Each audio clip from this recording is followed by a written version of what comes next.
As your network automation practice evolves, so should your tools. Don't manage your collections of Ansible playbooks and Python scripts artisanally.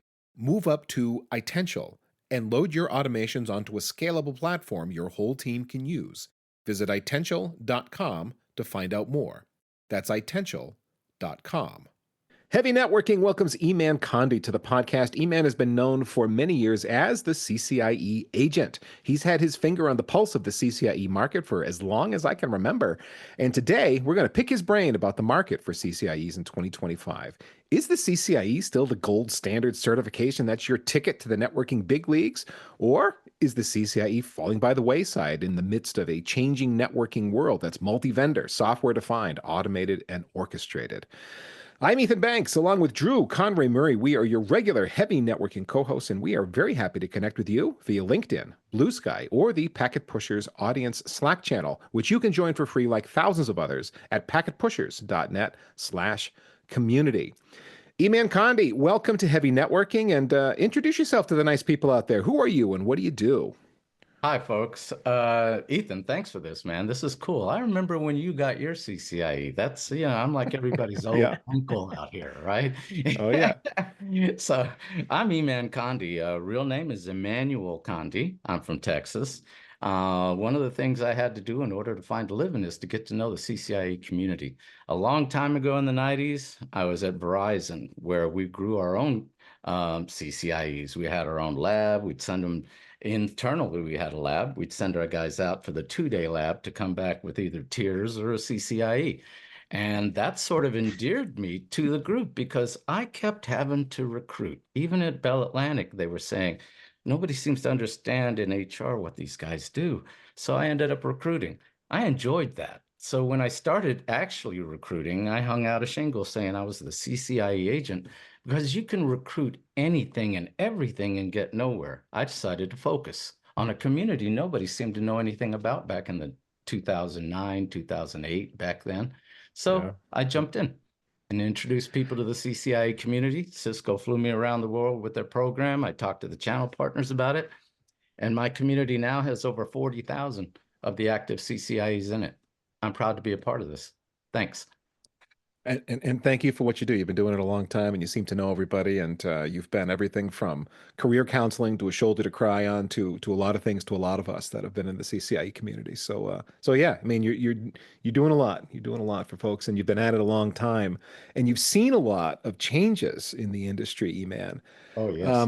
So let me ask you a real blunt question then. 2008 goes back to when I had my CCIE, and at the time it was like the thing. You go get that, and you can write your ticket, and that was true, and it's been true. It seems like for a long time. But what about today? Is the CCIE still the earnings multiplier, that golden ticket that it once was? Earnings multiplier. I like that. That sounds good.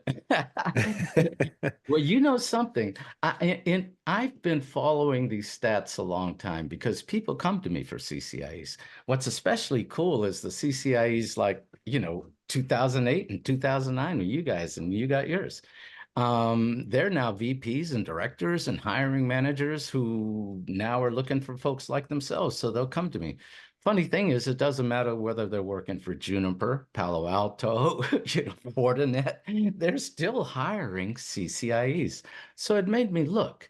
And I was looking at over 5,000 at Cisco. And when you go to Amazon, you're at 600 something. And you go across all these competitors. I mean, there's hundreds of them working at these different companies. So why are they asking for CCIEs when their product is not a Cisco product? It's because the individual has become the gold standard of knowledge and they are experts because you can't simply go take the CCIE and pass it online or something like you can with Fortinet now. The CCIE gold standard is still what it is and it's respected for how long it takes to become a CCIE.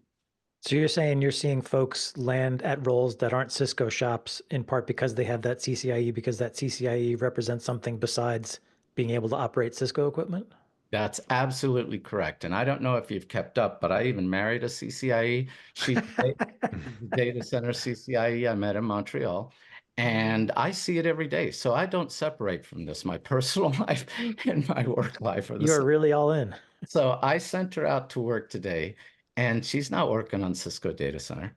She's working on APs, for smart buildings and access points and all of the switches and stuff that goes along with it. And what it gave her was a foundation that made her unafraid to approach anyone else's technology. You can't do it the other way. You can't go out there and get a Fortinet certification and then come in here and think you're going to, work at the CLI. You're going to start entering Cisco commands someplace. So it doesn't It's work in the reverse.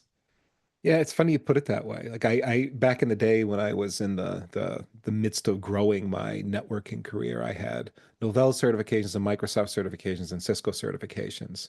Mhm. And you made a point that I never really thought about. I couldn't take what I learned in the Novell and Microsoft world and apply it particularly to networking broadly. Uh-huh. Yeah, there was certainly some basic fundamentals of networking that you picked up in those certifications, but you didn't really get down to the nuts and bolts of networking that was broadly applicable. At least I didn't until I got into Cisco certifications and Cisco training.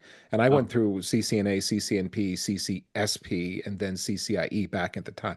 Those programs are somewhat different now, but what I walked away with, especially with finishing the CCIE, is what you described, a broad and deep knowledge of networking fundamentally that yes, it was learned in a Cisco context. Yes, I had to know things about, the Cisco CLI and the Cisco way of doing things and some of the unique Cisco tools. Mhm. But broadly speaking, I learned routing protocols and I learned switching. I learned that kind of stuff and was expected to know those sorts of things on that lab exam, which is what you were getting at earlier. Yeah. Right, there was no online option. I had to fly to a testing center where I was given a bunch of equipment and a notebook filled with configuration tasks and troubleshooting tasks and so on to complete it. And it's like I could Mhm. work in hands-on with that knowledge I learned about networking and get it done, or I couldn't. But Mhm. one of the complaints I've heard, Eman, is that as Cisco certifications have evolved over the last decade, Mhm. they've become more and more Cisco centric, where it is not as easy and your skills aren't as portable. But it doesn't sound like that's what you're seeing. No, no, actually, it's not what I'm saying. I've actually seen the demand for CCIEs maintained. It hasn't changed. It hasn't gone higher, it hasn't gone lower. And I think the only reason that it hasn't gone up is because we're full of an industry with disruptive technologies. Remember all the Yazoo that went along with blockchain and everybody thought this and that and people's careers and AI is doing it now. I mean, come on. Yeah. It wasn't automation enough. But where do you go when you're a kid? You see, that's the thing that I enjoy the most. I've spoken at universities and sat around and chatted with the students and things like that. That's the awesome stuff because it's in their heads. What should I choose? What will impact my career the most? Too many want to accelerate it, right? But I think you have to be patient in order to build a strong foundation for a career. So I recommend Cisco certifications, even at the CCNA level, where it is actually one of the hardest exams to take. You start from zero to Yeah. your CCNA, a lot of respect there, you know. But even if you started with that and then you went to somebody else, you also still had a foundation that goes with you. Yeah, the CCNA is so hard because even though it's an associate level certification, you're like, oh, this should be easy. It's associate level. If you're starting at zero, to pull off the CCNA, you have to learn so many different technologies that you've never heard of before and then put them all together into a Mm, cohesive system that you can sit down in front of the exam and pass the stupid thing. yeah. It's just a ridiculous number of technologies and amount of information you have to bring in. So yeah, Yeah. don't be dismissive of someone because they're a CCNA.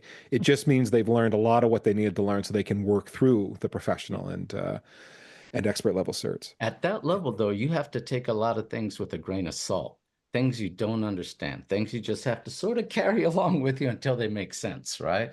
Once you've got past the CCNA, you don't have those invisible zones or those, things you have to take with a grain of salt before you understand them at CCNP level. Then you've actually set something down, right? You don't have that mystery anymore as part of it. So, what do you see as the job opportunities for folks with a CCIE these days? What does the landscape look like? Right now, I'm getting a lot of demand from the DoD. surprisingly, Department of Defense. Mhm. There is a lot going on there. As I guess everybody saw the tussle, though, between Amazon and Microsoft and the DoD and the Pentagon's going to Right. adopt which. And then I guess they all gave up and they're just working together like every other enterprise now. So what I'm seeing, though, is a lot more mixed bag. Folks that are looking for CCIEs that know a little bit about what's going on the systems side as well, right? But the companies that are doing a lot of the hiring are still the channels and the resellers. The companies that are not channels and resellers that are hiring, those individual companies like, let's say, some financial organization, they're looking for CCIEs because they don't know how to interview individuals that do the work they need done. I don't know if that makes sense, but there's a bit of that in the industry. And I'll ask somebody at a hospital system, why do you want a CCIE? You don't need the cert. Well, it's because they need those skills and they don't know how to find them individually, I guess, and they say, okay, there's this cert there. And They don't know how to write a job description that would encompass the skill set they need. So the CCIE is sort of shorthand for, I need somebody who can run this network. yeah, exactly. So there's a lot taken for granted from them, and CCIEs still wear a halo, whether they realize it or not. Well, there's complexity to almost any modern network now. You mentioned a hospital, as a vertical. Well, all kinds of security concerns, privacy concerns, compliance issues, and as hospitals tend to grow or become part of a conglomerate, they're then pulled into a much larger network. They've got specialized equipment that needs to be treated in a secure and specialized manner that isn't common on every network in the world. And so, yeah, all of a sudden they're like, we know we need someone that's got all the skills. How do we get them? We're not gonna like, if there's no one on staff that knows how to write, we need VLANs and routing and very particular security protocols and on and on and on and on. What are they going to say? Just find me a CCIE. I know they're going to be able to figure it out. Yeah, and then comes the sell because they're asking too little. CCIE salaries have gone through the roof. They're out. It's like the Wild West out there right now. Well, define going through the roof. What are the ranges you're seeing? Well, I used to tell folks between 90 and 140K. Now I'm telling folks between 140K and your imagination. I mean, I'm bumping into folks that are crossing the 300K line. Wow. Yeah. Does it depend on like geographic area? Like are certain metro areas better than other ones? Are there certain areas that have particularly high demand? Well, something, the fact that we went through the whole pandemic and everything sort of reorganized the way we expect the labor force to perform has changed, right? And it's impacted the CCIE community a hell of a lot as well, right? So what we're finding is a whole lot of discovery. We're finding that these individuals who need somebody who's going to invent, somebody who's going to lead, and that's what they're getting out of it the most, I don't know if I answered your question, though. I got lost. I guess that the question was, do you see sort of pockets of regional demand? Yeah, there I got lost because the pandemic sort of took away the borders. I used to get asked for people that had salaries because they lived in Podunk versus those that lived in New York that would be different. There's no borders anymore. I mean, now the salaries seem to be settled across the U.S. and it's not dependent on region. And so the salaries have become leveled off. Yeah, that's funny you say that. That's something I used to live in Podunk working at a data center as an IE, and I was comped by region. It's like, oh, well, you're in New Hampshire, it's rural, your salary is going to be lower than your peer who is working right alongside you, but they're based out of New York City. They're going to get paid. There were guys that were getting paid almost twice what those of us in New Hampshire were getting paid. It was crazy. Yeah, I know the only CCIE in Amarillo, he won't take less money than anybody in New York. Yeah. So should CCIEs be negotiating then? You made a statement earlier that made me think some of these folks are maybe underselling themselves or asking too little. Should they be? How should they negotiate to get the best possible compensation package? It depends on where you work. Now, I know folks that will not let go of working for universities and educational institutions because it's something that drives them. Now they're just like teachers. They're getting paid less than most folks, but they have a passion for what they're doing. And if they have family, their kids are going to go to that university for free, that kind of thing. But still, there's folks that will hang out places where they're not getting paid what they should. I know folks that are waiting for that last day when they can retire. When you've done something all your life and you can't wait to stop doing it, maybe it wasn't your passion, right? So I think that's one of the things that's a determining factor of how far you take it. Now, if you take it to the other side, these DoD roles, you have to have a top secret clearance and all. But let me tell you some very exciting work. I've been involved in the drone program from back in 2007, I think it was.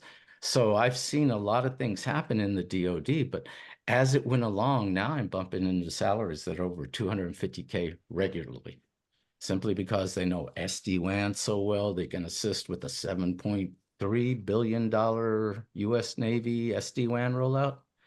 I was a part of that on the US Marine Corps side. 7 times CCIE headed that one for us, 3 years.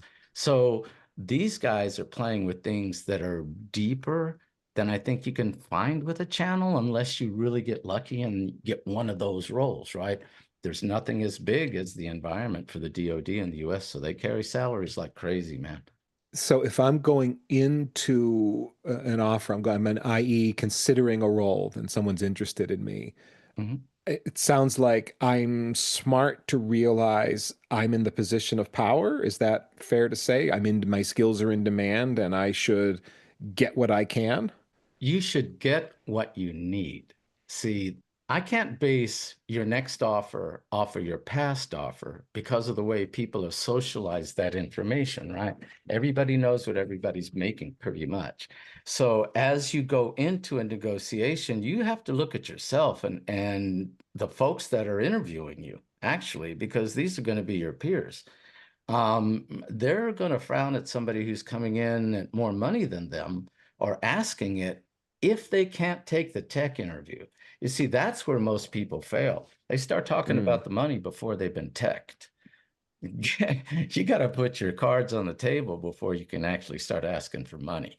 And I bump into mm. that a lot with the younger folks. It seems like those with a little bit of time and a little bit of miles under their heels have ended up realizing their value. So when you go into a salary negotiation, remember the bruises you leave if they hire you will reappear when you're at work. So Hmm. don't make it so bad. I mean, really, if I'm at 150K today and reasonably moving to a new position, asking for 10% more, getting up to 165K is reasonable. Today, I'm getting people who want to make a 50% jump. Hmm. And that to you is potentially unreasonable depending on the job, the sector and so on. Yeah, and I have to be that filter and warn the person when you're going into this interview, the way you were so intense about the money you were insisting upon can't be the focus. Sell yourself first, Mhm. you Hmm. know? Well, there's more to a compensation package than money also. There's other things that can comprise the way you're compensated. It could be quality of life things, it could be Mhm. other sorts of benefits. Yeah. Is that something you have people keep in mind? Yeah, I have one client, for instance, that pays for everything in your healthcare. No copays, no deductions, nothing. When talking to someone to work for a company like that, they realize, hey, that's another 800 to 1,000 in my check that stays there. So there's other negotiating factors, but individuals simply have to think about the quality of life. The more your life you give up, the more of their money you take. I guess, that's the way I feel about it. So you mentioned the tech portion of the interview. My assumption would be that a CCIE walking into a tech interview should probably be okay, but have you heard from folks that maybe that's not the case? What is your take there? There's two kinds of interviews. There's a qualification interview and an elimination interview. Hmm. When a CCIE walks into an environment, they don't know which one they're facing. They don't know that they're going to talk to somebody who's got trick questions about their particular enterprise that no one else will ever be able to answer a question about, right? It depends on where they go with it, and most of the time it's relationships, right? If you've created some sort of bond, I guess, with the interviewers, then it becomes easier to go through the interviews with them, and they feel more like they're qualifying you. But you can tell sometimes when you go into an environment where it's a bit more callous, and it's an elimination round. I've had CCIEs call me and say, they set a trap for me. There was no way to pass these interviews, but I know this stuff, right? And it's because of their own individual environment. Too often the interviews end up there. And now a brief sponsor message from iTential. If you're like me, your network automation skill set is an evolving one. You've probably done some Ansible and Python work and you've had some quick wins, but now you're getting to that point where you want other people in your team to use the automations that you've built. They're sort of okay with Ansible, right? They're definitely not 100%, but they're okay. However, they do not want to figure out Python, and they can't even manage the library dependencies. Most of the folks on your team, what do they want? They want you to give them a thing that they can run and it just works. And if it doesn't, any network task requiring automation comes back to your queue. I call this the platform problem. You need a platform that the whole team can use to run automations without them having to know anything about maintaining a Python environment or even how to run an Ansible playbook. And this is the service iTential provides across their product portfolio. You've created a bunch of network automations. All right, now move them from your laptop into a repository and then let iTential execute them in a scalable, secure way that abstracts details from people that don't need to know, while giving access to every nuance for those people that do need to know, people like you. iTential puts you on the road to self-service network automation, allowing anyone you like to run your automation, all while integrating with all the other systems that your organization runs. And to me, this is the ultimate destination for network automation systems, self-service. To find out more about iTential's products and how they help you build an automation platform, visit iTential.com. You can test drive iTential free for 30 days. That is iTential.com. Do CCIEs maybe tend to walk into an interview feeling overconfident because of the certification they have and the knowledge they've got? I have never met more prima donnas in my life since I started talking to CCIEs. Let me freaking tell you, brother, there are so many self-declared saints in this industry, and I know many of them. So you need to ask that differently. So I guess what I'm hearing is if I want to be successful in the interview portion, don't just rely on the CCIE to get me through it. I need to think about how I'm presenting myself, how I'm connecting with these folks interviewing me, because me just slapping that CCIE down on the table isn't going to get me over the hurdle. No, the resume does. The resume is a roadmap, right? And when I'm representing someone, I make sure that their resume is presentable. Now, I don't rewrite the resume unless they really needed it. And there are so many of you guys that can't write worth a damn. But anyway, you get a good resume together and you have a roadmap. What can the interviewer ask you that's not on your resume? Because that's what interested them, right? So they take you through your history, but they also have a job description that they're going to reference, right? In order for me to have done the proper match, I'll have had to make some connection between the two, okay? So that when the individual is in the interview, they can count on the fact that they're going through their resume and they're going to be asked questions against it. And that's why oftentimes I tell people to add things to the resume so they can create conversation. Some people don't know how to do that, and you can do it with your resume. Can you give an example? Give us an example. Yeah, like let's say you have a history of working, I don't know, a couple of years here, a couple of years there, and you're not with a channel. First of all, let me just put that out there. So you're working for individual public companies, and you say, hey, these were my responsibilities. If you really want to create conversation after that job responsibility, put an environment section. I've been asking people to do this for 20-something years. You make an environment statement and you just do a brain dump of all the stuff that was in your enterprise. Some of those things, the work you did impacted. Some of them they didn't. They ran, near each other or whatever have you. But you knew something about it because it was part of your environment.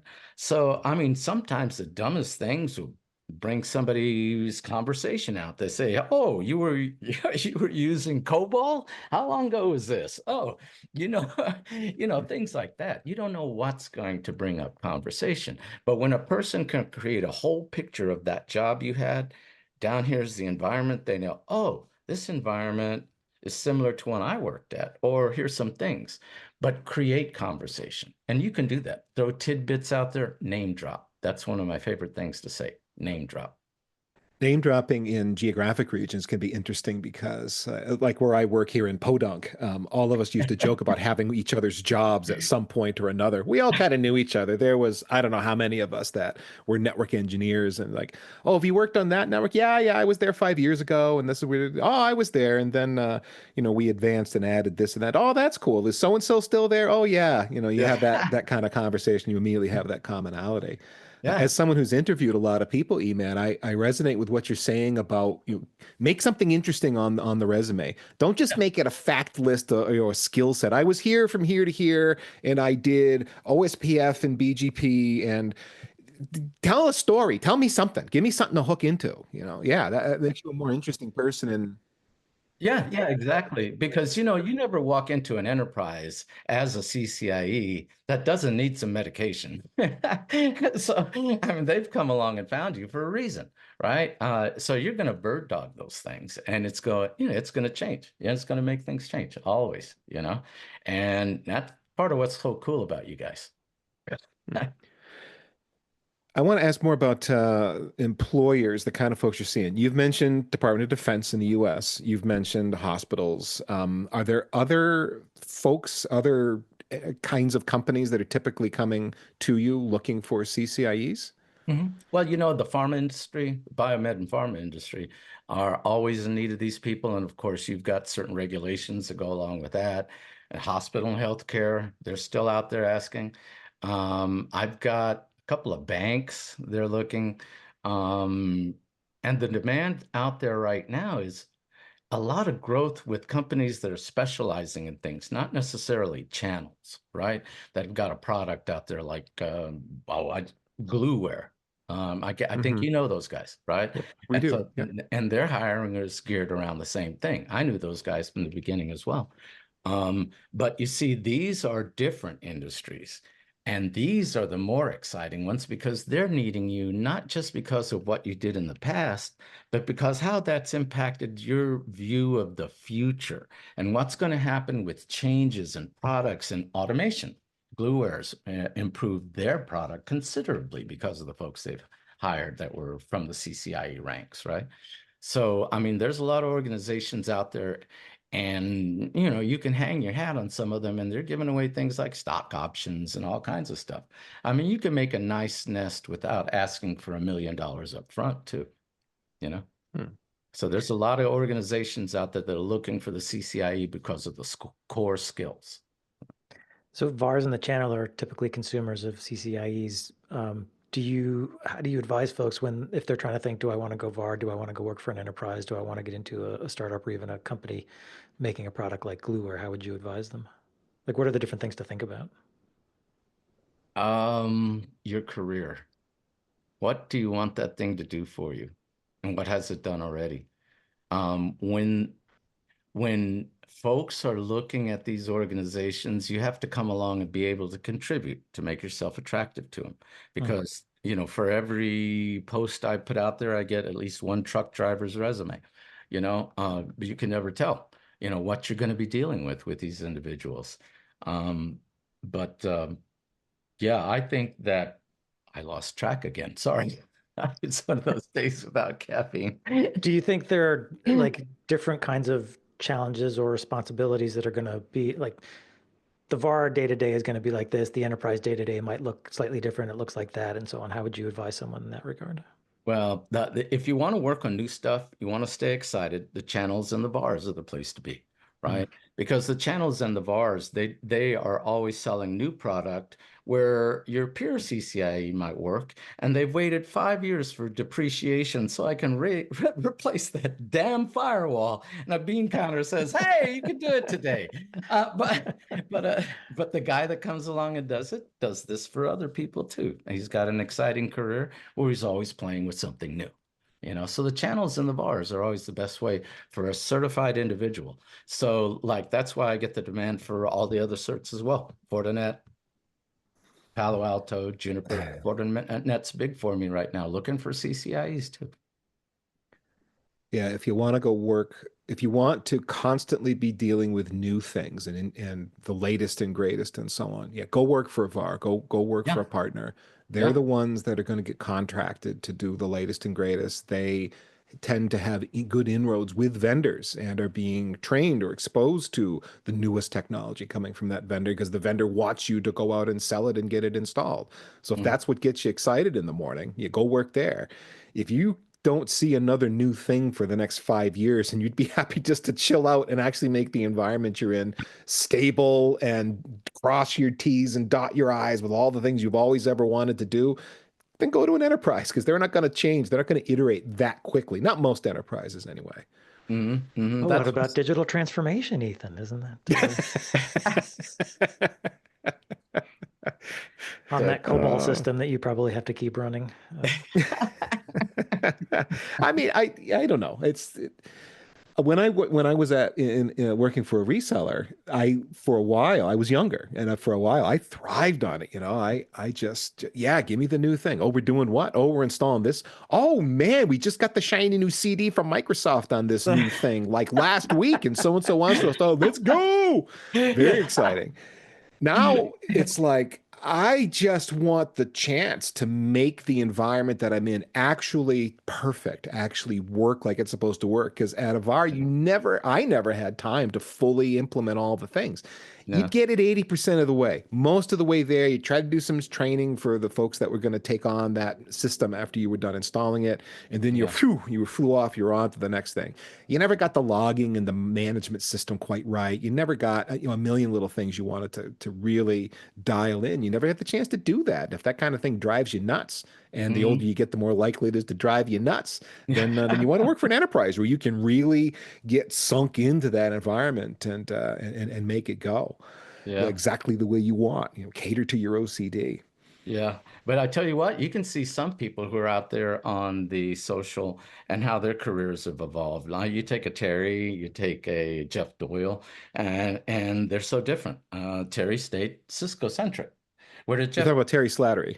Yeah, Terry Slattery. Yeah. And Jeff Doyle, what has he done? Juniper Yep. automation, right? Yeah. And he's for instance, one of those guys who got his CCIE and never renewed it. you know.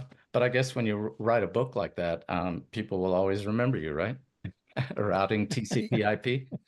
Yeah, when you write 2 volumes of books that are, CCIE canon, things that you must study, then Yeah, right, you can do your yeah, own thing for sure. yeah. Uh, so what kind of projects are organizations typically looking for a CCIE? Is it that it's like a project they've got they're doing a data center build, or they're doing a massive network refresh and they want to bring someone in, or is it more like we need an adult to be the caretaker of this environment, something more like that maybe? Yeah, when you're talking about some organizations, that's it. They're hiring the adult. I like the way you put that. But in most cases, finding someone who can drive forward. I mean, when you're talking about channels and bars, you're talking about people that are selling themselves and continuing relationships simply because of how smart they are and how they have changed an environment or how they've implemented something that have improved it, right? The fact is that's what drives most of them through their careers, you know. So when a company approaches Eman and says, "Hey, we're looking for a CCIE for this role," is it they have basically they have a spot to fill, or is it more like that project-driven thing where they're looking for the talent for that project? There's a lot of growth, and oftentimes it's for the growth. Now, a lot is project based because I do get asked for those as well. come into a financial institution like I've got one over in Jersey City now. And they want you to come in there and take everything ACI and make it Fortinet. I'm like, what? You're kicking Cisco out? What are we doing? And try to understand, okay, and you want a CCIE to do this. Okay, he can probably do this. Does he have to work for Fortinet too? Yeah, I'm getting projects. But that's a network transformation. They're removing one paradigm. They're using Uh-huh. Cisco ACI. Now they're moving to a whole new thing that's based on Fortinet tech, and they just want VPN. someone that's going to help them with that Yeah. transition. Yeah. And so, even in that case, I guess there's still the adult in the room, but a lot are being hired simply to facilitate growth, right? And when you're Okay. growing in an environment like we've created in the US today, when it comes to IT, expertise is important, and that weak link, you can't afford them. You can't afford them because productivity can be impacted, the folks around them can be impacted. So it's really important to get the right hire in at the right place. And that's why they spend so much time with these individuals. Some of these things may go 4 or 5 interviews only because they're bonding and they're sort of sharing them out through the company. I think Cisco takes like 6 and maybe even up to 3 to 6 months to get somebody on board. A lot of these other companies are smaller, less to go through. It's more practical, but you end up at a channel or a VAR, and that will make or break them. And they got to get the right people in the right places because their exposure to their clients is so important. You know, Mm. and it brings in more business. So related to projects then would be what CCIE tracks or the specialties. Like you mentioned, you're married to a CCIE data center, for example, and now we've got a variety of CCIE tracks. Mhm. Which are the ones that are most desirable to have based on demand? Security, there is a lot going on in security, and I'd put data center behind it if I was going to rank them in order. And then, simply because of all the work you can do and how quickly you can get into that work, collaboration, you know, I Hmm. mean, what used to be VoIP, you can begin the CCNA level courses for this and actually end up working already because people who are laying out headsets and, desktop phones and VoIP phones and all of the collaborative tools that chase people around on their devices everywhere. These people can get jobs earlier than most, you know? Huh. It's That a was a little surprise. I wasn't surprised. expecting Yeah, that. yeah. Yeah, and Well, there's a lot going on with collaboration because Teams has been adopted so heavily, and you've got all of these things: Zoom, Teams, Skype, and how to integrate them in today's Microsoft environment is a challenge. And you'd be surprised at how much money these people are getting made. They're keeping up with CCIEs. hmm. What about enterprise infrastructure? I thought that I mean that's the successor to route switch, which used to Mhm. be that's the one. Everyone goes and gets CCIE route and switch. That's the default. And then you maybe if you want a second one, you get whatever the other one might be. Yeah. Um, And my wife's working on EI now. And I will tell you that the core route switch is the demand in the DoD. No matter what else you know how to do, they want that core route switch guy. And Mm. they ask for CCIEs all the time, and they won't take less. and I assume they want V6, IPv6 skills that are part and parcel of that. Yep. But they want a current CCIE who's kept their nose clean, who's got a top secret clearance. You can make over 300K, dude. Stay out of jail. Mm. Always good advice, regardless of your track. No, I'd go to EI, and then if I was going to go beyond that, SP. I mean, Yeah.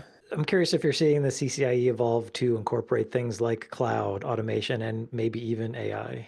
oh yeah, oh yeah, oh yeah. I'm being asked for folks that know automation, right? Hmm.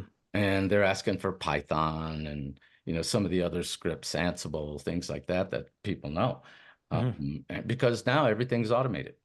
There's a lot of things that are, and that's what cost a few people a little bit of headache. I don't want to say jobs, but yeah, folks that can make things run when they're not there. Hey, that's a good thing. You've also mentioned top secret clearance a few times for the DoD. Do Yeah. I need to walk in the door with that clearance, or do I just need to have a clean track record that if the DoD wants me, they'll work with me to get through the process for that clearance? Yeah, if you're the right person, they'll do anything. I have one client that's going the whole 18 months waiting for the TS to clear it, the adjudication for it, right? And most clients, though, they want you to have it coming in the door, but it's always based on the person.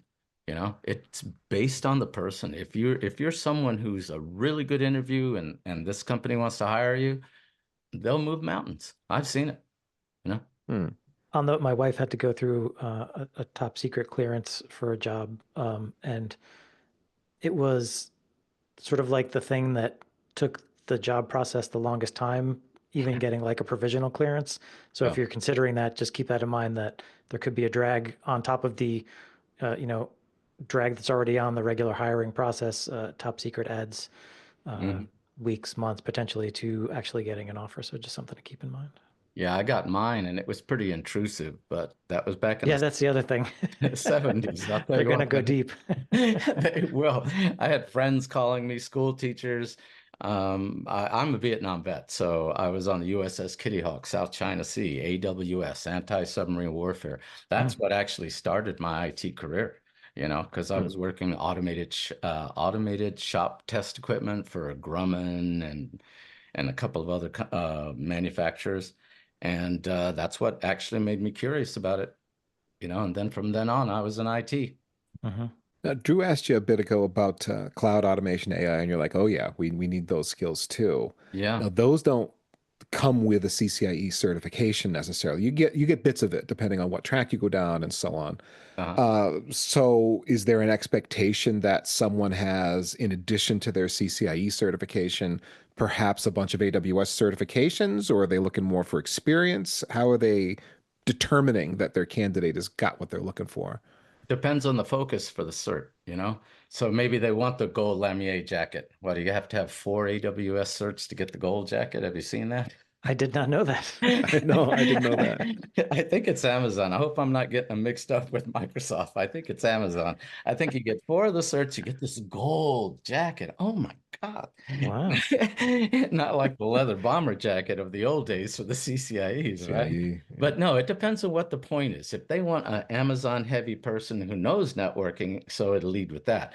They want a network person who can automate or who works with cloud, then they'll be looking for the different flavors. So it's always good. An AWS, a GPS, whatever it is, that cert always adds some credibility. So if we're already talking about cert Yeah. hounds, which every damn one of you are, I don't care which CCIE you are.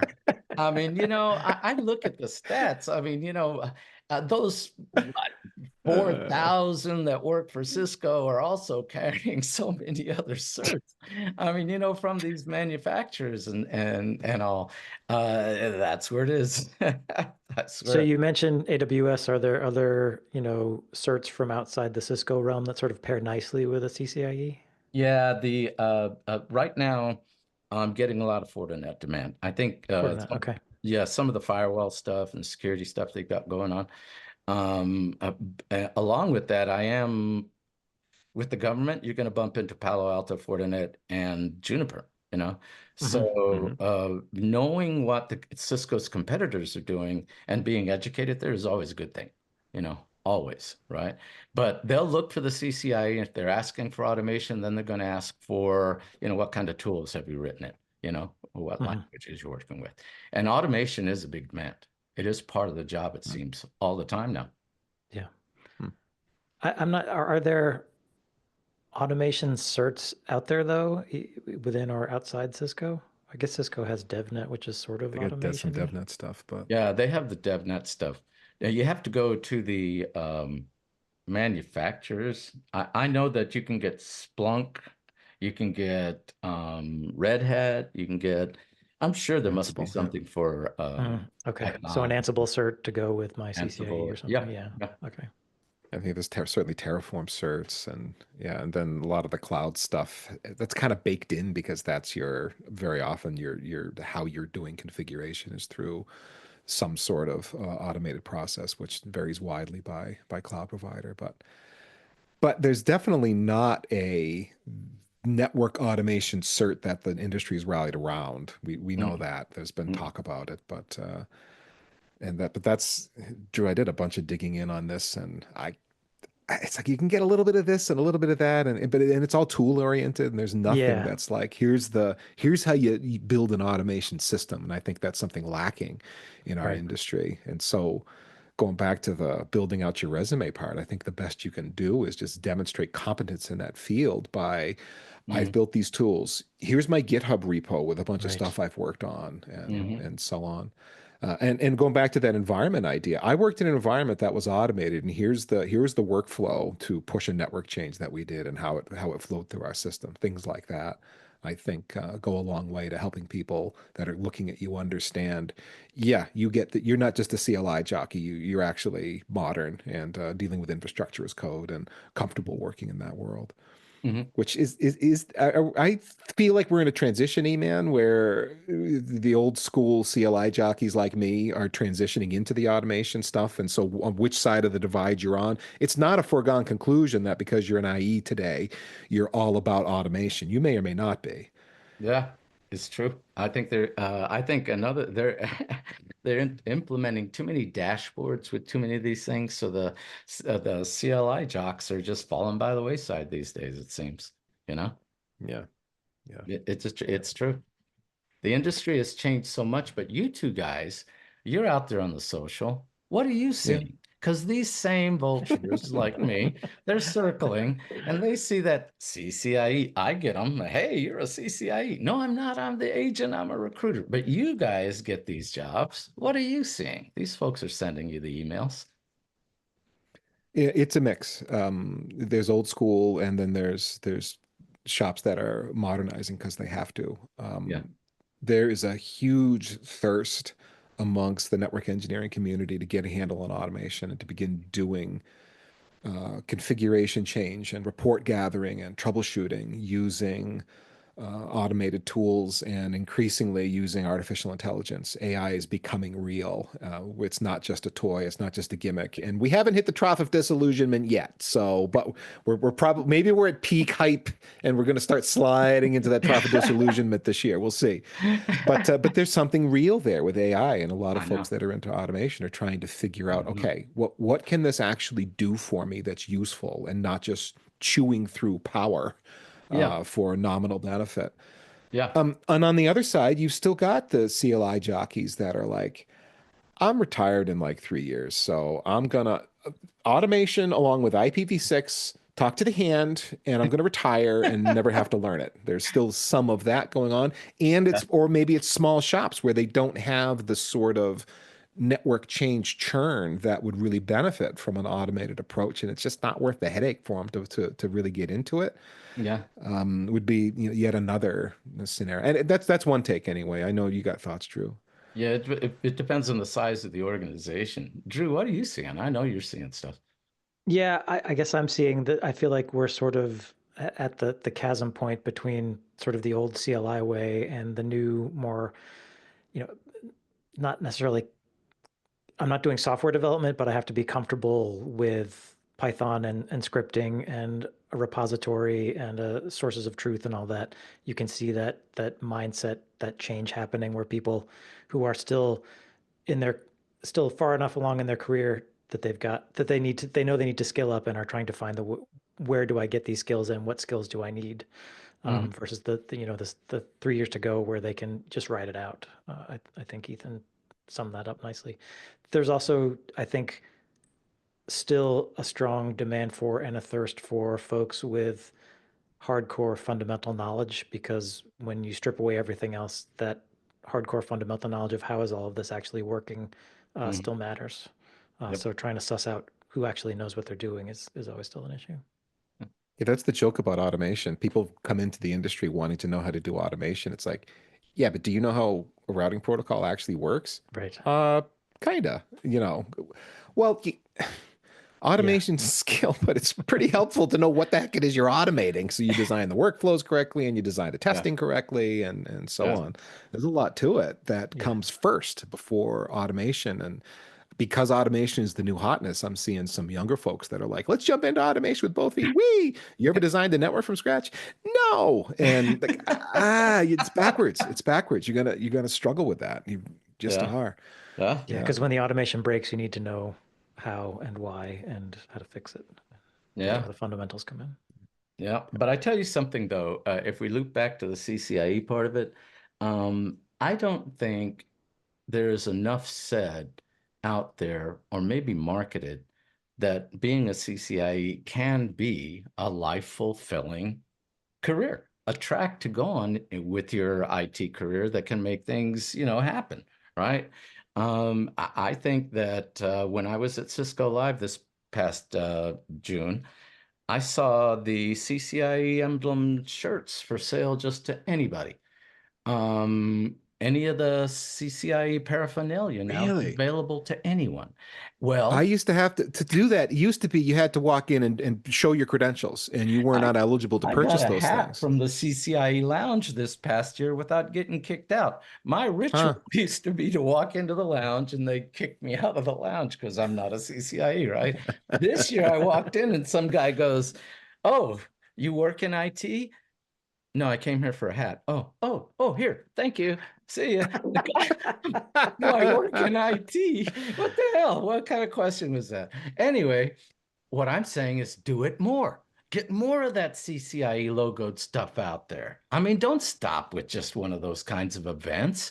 Have parents, their kids wearing their CCIE logo stuff. I don't care, because what happens is there's not enough exposure. Nobody seems to understand how much the CCIE impacted the history of technology. I mean, you really go back, ping, all that stuff. I mean, things were exciting, but you know what it did? It changed the landscape and it made it possible for you two guys and me to have a complete career, Oh and it yeah. was because of the impact, right? And you're still having that impact. AI is something, if you harness it properly, geez, what can it do for you? Capabianco, John. Oh Oh, my yeah, we know John. gosh, he's my hero. And you want to know if I believe in AI? Yes, I do. Yes, I do. I think it's going to have a very positive impact, but it's the politics behind it that are going to screw it up. Hmm. No? Well, Eman, how do people get in touch with you, whether they are people looking to fill a position, they're trying to find a CCIE, or they're CCIEs who may be looking for someone like you to help them find a job or represent them? How do they reach out to you? Well, I work for a company called CTN Solutions for about, I don't know, 15 years. I tried doing it as just three people. I joined an organization in Philadelphia where I knew my manager for over 30 years, and then went and joined him again there. And what we've done is we've been able to make more noise. I'm able to go to more of these events and stuff and have more exposure. So meeting me in person is one thing that I really enjoy. But getting in touch with me on LinkedIn, Facebook, CTN Solutions website, that's probably the easiest way to get me is on the social, because I'm always out there. My day is on the social basically. But I see on LinkedIn quite a bit. Yeah. I actually enjoy talking to folks, and most of the folks I talk to, I don't make a penny from. I've helped so many people with their careers, and just recently I put the story out about the guy in the Lebanese refugee camp that took me a year to work with. I mean, Hmm. I don't mind helping because you know what that does is it gives somebody a toehold on the future. And if I can play any small part with someone in their career, it always makes me feel good that it sent them someplace. So getting in touch with me, hell yeah. Why not? And of course, you'll be at Cisco Live US this year, I suppose. I was trying to go to Europe this year, but damn, I own a house. But yeah, this will be my 11th Cisco Live CLUS. Yeah. Okay, great Yeah. stuff. Yeah, I Well, really Eman enjoyed Conde, this. thank you for joining us on Heavy Networking. Thank you for being who you are, being a presence in the networking industry for so long, and for giving back so much to the community. Because you're not exaggerating when you say you sometimes you just chat with people and you don't make a penny out of it. You're one of the good guys, Eman. We really appreciate that. Well, thanks again for what you do, and hopefully some people reach out to you because you're good people to work with for sure. But thank you. I do appreciate this. There's nothing that's more fulfilling than chatting with another individual that you don't know. Doesn't matter which part of the country or the planet they're from. Don't really care. I got friends around the world, and I love that. I really do. And if you're still listening out there, we thank you so much for listening to today's episode of Heavy Networking. If you're thinking about going for a CCIE certification, I definitely know where you're at, and I hope this episode helped you to make a decision about whether it'll be worth it for you or not. It is a monster cert, and it has a way of taking over your life. So if you want to be sure you're doing it for the right reasons. So if you have comments or questions about this episode, requests for future show topics, or if you'd like to be a guest on a future episode, you can let us know via packetpushers.net/follow-up. We would love to hear from you. And don't forget that packetpushers.net is a website that you can actually use. We have no banner ads. There's no popover ads. There's no sidebar ads. There's no inline ads. We have a search bar that gives you back matches exactly what you searched for and not random stuff someone paid us to elevate in the results. When there's sponsored content, that's how we feed our families. We clearly mark it as such. We want packetpushers.net to be a valuable resource for you and not an encrapified experience. I have been Ethan Banks along with Drew Conry Murray. We are real people and not robots, at least as far as we know. And if you'd like to connect with us, you can do so via LinkedIn, Blue Sky, or Slack via the packetpushers.net/community. And until the next Heavy Networking episode, just remember, too much networking would never be enough.